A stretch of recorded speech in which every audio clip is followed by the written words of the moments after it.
Et oui, dans 5 à 10 ans, la moitié des agriculteurs partira à la retraite. Trouver des professionnels, des jeunes ou des moins jeunes d'ailleurs, pour reprendre les fermes, pour s'installer, c'est un enjeu primordial. Il en va de notre sécurité alimentaire, de la vie de nos territoires ruraux également.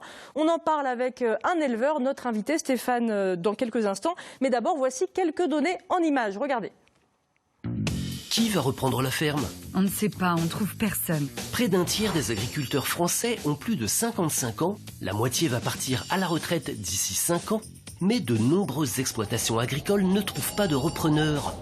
On estime que les 2 tiers des agriculteurs risquent de ne pas être remplacés. Et le nombre de nouvelles installations ne compense pas les départs à la retraite. Le secteur le plus touché par ce problème est celui de l'élevage laitier. 5% seulement de renouvellement. Une crise de vocation qui s'explique par une image dégradée du métier d'agriculteur, associée à des conditions de vie difficiles et surtout de faibles revenus. Un agriculteur gagne en moyenne 1 250 € par mois et un tiers d'entre eux moins de 350 €. Si autrefois la transmission se faisait de parents à enfants, aujourd'hui ce n'est plus le cas. Le renouvellement se fait même de plus en plus par des jeunes qui ne viennent pas du monde agricole. Mais pour ces repreneurs, la hausse du foncier et la taille des exploitations sont bien souvent un frein, trop grande et trop chère. Pour qu'ils prennent le relais, donnons aux jeunes agriculteurs les moyens d'être dans la course. Alors, on va revenir sur les freins à l'installation, mais avec vous, Stéphane, j'aimerais déjà qu'on fasse un petit point sur votre parcours. Déjà, ce que vous faites, vous êtes installé depuis quoi, 30 ans, c'est ça, en Haute-Vienne? Oui, pratiquement. En 1993, je suis arrivé en Limousin et je suis installé. Le dossier d'installation a vraiment été finalisé en 96. Vous veniez d'une famille d'agriculteurs? Pas du tout. Alors, on a tous des origines agricoles. Les grands-parents ou les arrière-grands-parents avaient une ferme, mais les parents directement n'avaient pas d'exploitation. Donc, je n'étais pas repreneur de l'exploitation familiale directement. Et au hasard, alors le milieu agricole, c'était une vocation, c'était une vraie envie, donc lycée agricole, formation agricole, et ensuite au hasard des stages, rencontre de personnes qui sont là pour vous ouvrir des portes et pour vous aider. Ça a été le cas, et du coup l'opportunité a fait que j'ai eu la possibilité de m'associer avec un propriétaire d'une exploitation agricole qui lui aussi était concerné par la non-reprise de son exploitation. Déjà à l'époque. Déjà à l'époque. Et du coup, la proposition de m'associer avec lui est tout de suite venue sur le terrain. Je suis resté 1 an et demi sur l'exploitation, le temps d'abord moi de me familiariser avec une exploitation tout seul, parce que j'avais jamais travaillé seul sur une exploitation. Et le temps de monter le dossier et tout. Et donc en 96, le dossier était clos et on a donc abouti à cette installation sous forme de société civile. Oui.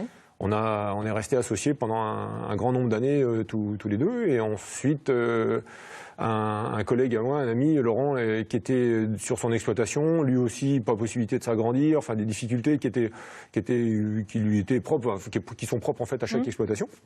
Et là aussi, on s'est associés tous les deux. Oui. Donc on a fonctionné depuis 2010 maintenant, on est associés tous les deux. Et puis là, l'évolution de l'exploitation, c'est quelque chose de super grisant et de très gratifiant pour nous, parce qu'on a un jeune qui lui aussi n'est pas issu du milieu agricole, qui était salarié sur une ferme à côté de chez nous. La ferme s'est vendue. Et du coup, on a acheté la ferme, il en a acheté une partie, on a complété, via le système sociétaire, en fait, on est maintenant on est 3 associés. C'est plus facile, j'imagine, pour un jeune de s'installer quand il passe par ce système-là. Voilà, l'association finalement. Les chiffres sont très faciles. Aujourd'hui, ensuite, on peut discuter sur quelle est la taille idéale d'une exploitation. Moi, je vous parle d'une installation et d'une taille d'exploitation sur laquelle on sort un revenu et on arrive à vivre de cette exploitation. Vous arrivez chacun à vous tirer un salaire Il y a des périodes d'années plus compliquées. Il y a des périodes qui sont plus compliquées que d'autres, mais après, on n'a pas atteint notre rythme de croisière. Donc on espère qu'en rythme de croisière, on va aboutir à cette situation stable, d'avoir un revenu qui nous convient. Le revenu correct, c'est pareil, ça c'est difficile à établir.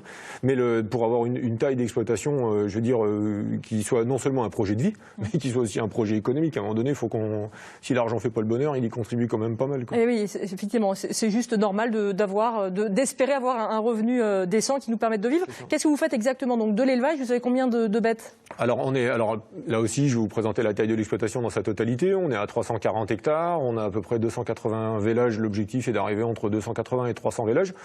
On a une centaine de brebis aussi, ça paraît très grand, mais si on divise par 3, en fait, on a chacun une exploitation qui fait une centaine d'hectares et on a à peu près 80-90 vaches chacun. Donc ramener à l'unité, c'est pas non plus quelque chose d'exceptionnel, enfin je trouve. Et ensuite, ça permet aussi de mutualiser pas mal de choses, notamment le temps de travail. S'il y en a un de nous qui est, alors nous les cinquantenaires avec Laurent, quand on a un problème de santé, il y a le petit jeune qui est là pour prendre le relais, ou les 2 autres sont là pour prendre le relais.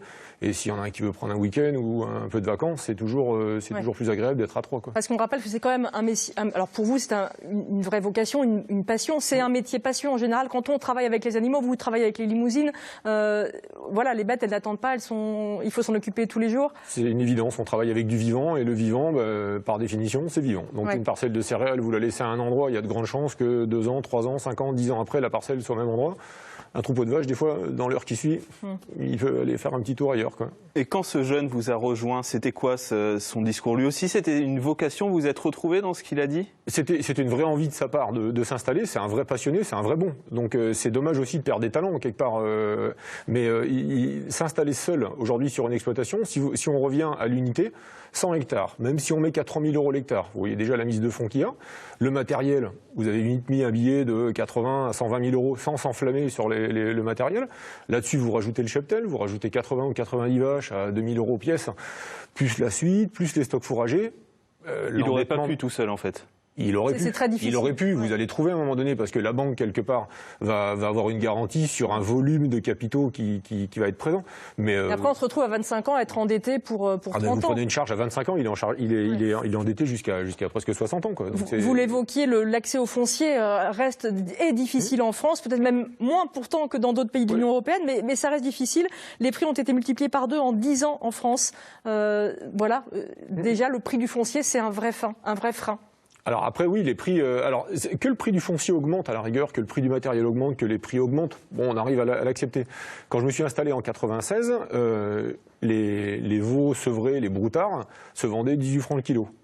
Aujourd'hui, on est à 2,74. C'est pareil.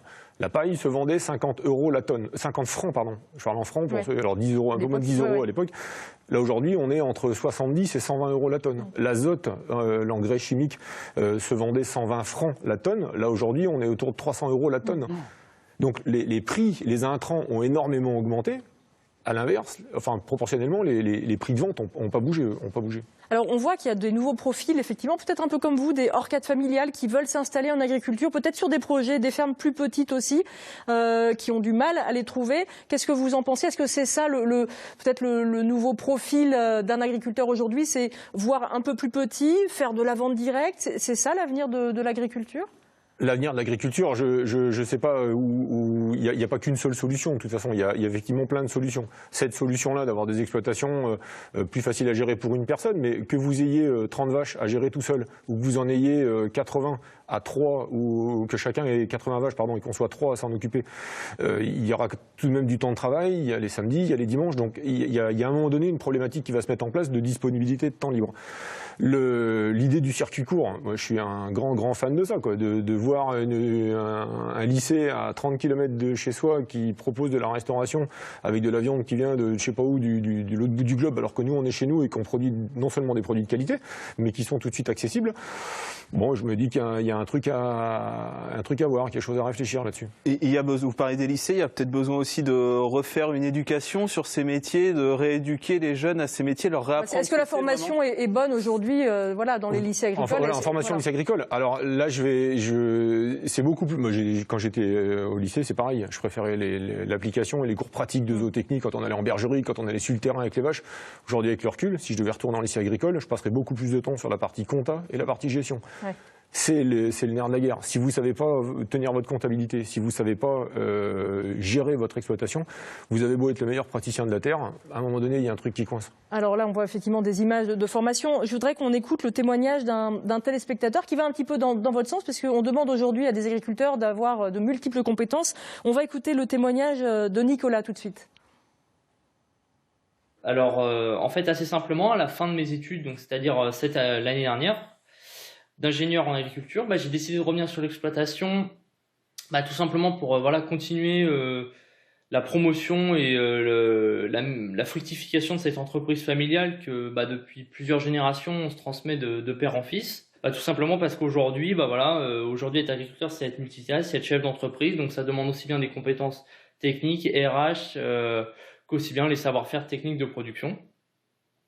Et donc voilà, aujourd'hui, j'ai décidé de reprendre sur l'exploitation agricole aussi pour faire valoir ce savoir-faire et vraiment le promouvoir auprès de ma clientèle et auprès des citoyens.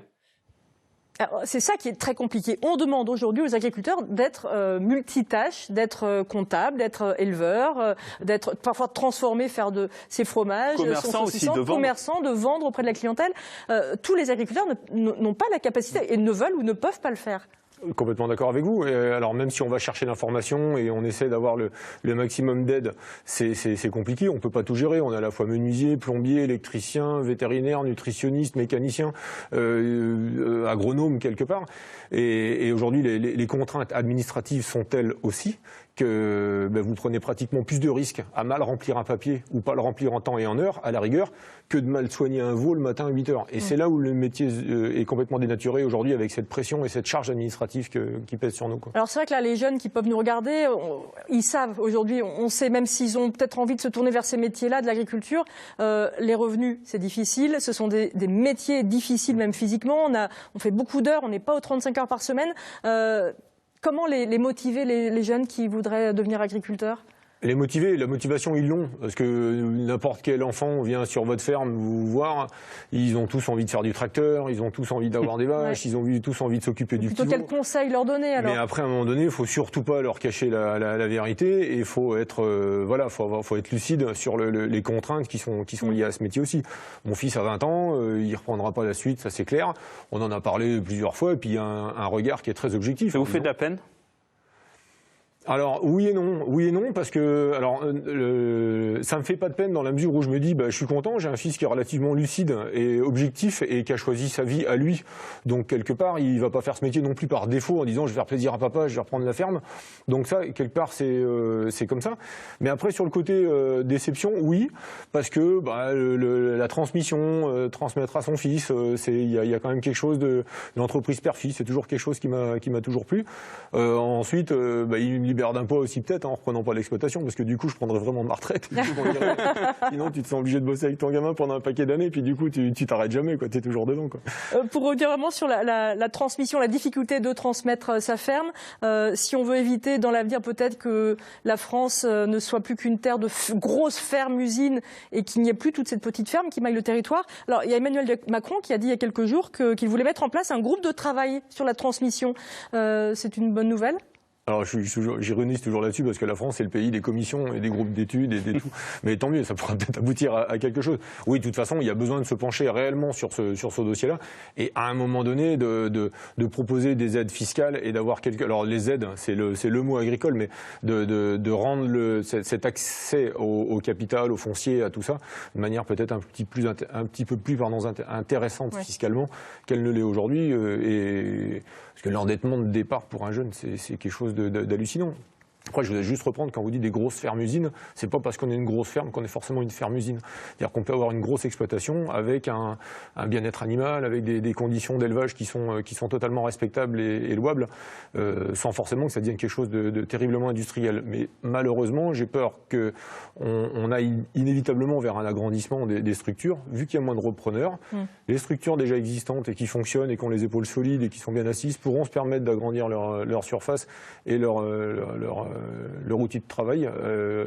Par contre, la création dès le départ avec quelque chose de petit et de difficilement viable sera peut-être un peu plus compliqué, je pense. Merci beaucoup pour votre témoignage, Stéphane. Merci beaucoup de nous avoir invités, puis surtout de mettre la lumière sur cette profession qui est quand même, au final, on va garder une bonne note, qui est très motivante, très intéressante, et c'est un métier passionnant. Une belle profession, un métier passion, et on a besoin de nos agriculteurs, et on a besoin aussi de manger local, de saison, voilà, c'est le petit mot de la fin.